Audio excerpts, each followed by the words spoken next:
All right, everyone, we have Austin Gomber here. Thomas Harding, go ahead and start us off.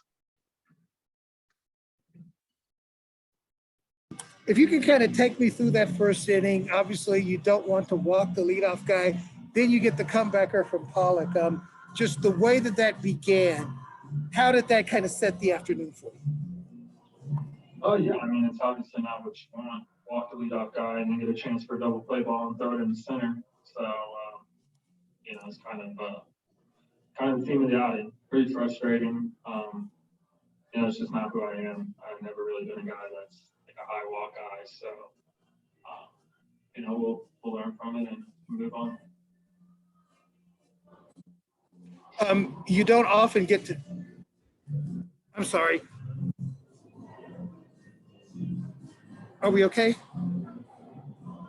Yeah, go ahead, Thomas. Okay, thank you. I'm sorry if I interrupted you there. When you come to a new team, this is the first time you've had to do it. How much of that had to do with being amped up? Do you feel like you were amped up? And nobody talked a bit about that, said you could answer that better. If you can kind of describe how you felt in this out. Yeah, I mean, physically I felt good. Probably a little amped up, a little rushy with my delivery. I don't have to go back and look at it yet, but I'm pretty confident there'll be something, that I'll be able to find from the. I mean, like I said, it's not. This isn't an issue that I typically have, so I think it'll be pretty clear whether it was delivery or what it was. But I mean, we'll fix it. And like I said, I'm not worried about going forward. I've never been a guy that's been a high walk guy. It's a kind of anomaly. Before this outing, and I don't know how many guys on this team have actually done it, but have you talked to people about going out, having your first outing with a new team and things that go into it? And what did you learn about that from this? Yeah, maybe you can. I didn't talk to anybody about it. I'm not really here to make excuses. I don't think it was part of the reason why I pitched bad. I just think I just didn't throw strikes. I mean, I gave up one hit. I walked 7 guys in 3 innings. I mean, I don't think that's nerves. I think it just wasn't my day. Whatever that that reason may be, whether it was a delivery thing, a mental thing. Like I said, we'll go back and watch the tape and figure out what it was. But for me, somebody that doesn't typically struggle with throwing strikes, managing the ball. I mean, for me, it's more just kind of flush it. Next one. Final one for me. When you do have a bad game, how do you get rid of it? I mean, is it something where you watch a lot of film and really decipher it? Or do you watch little of it? Do you put it completely out of your mind? How do you get past it? Yeah, I mean, I'll watch it because I feel like there had to be something specific on the field and not throwing strikes. So I'll watch it just until I figure out what it was, and then I'll flush it and move on. This is the first time I've pitched bad in my career, and it'll be the last.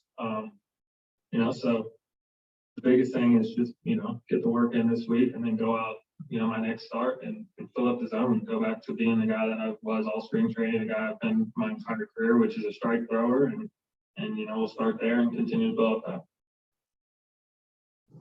Patrick Saunders, go ahead.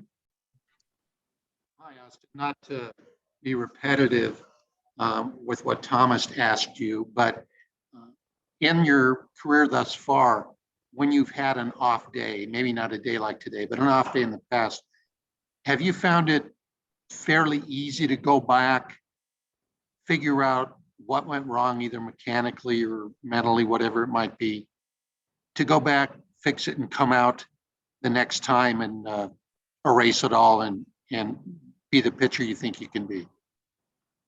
Yeah, I mean, I'm confident I'm confident in my abilities. I'm confident in what I'm able to do and, the way I go about it. So, like I said, man, one bad outing is not going to make me change, make wholesale changes.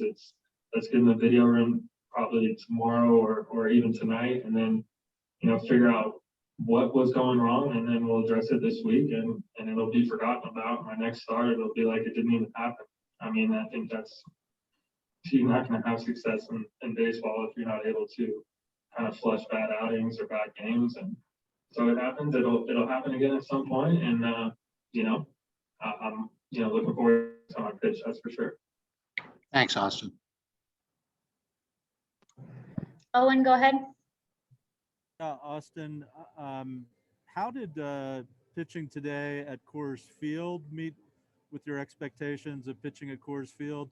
Did you find it affecting your pitches? Were you making adjustments to pitching in this atmosphere?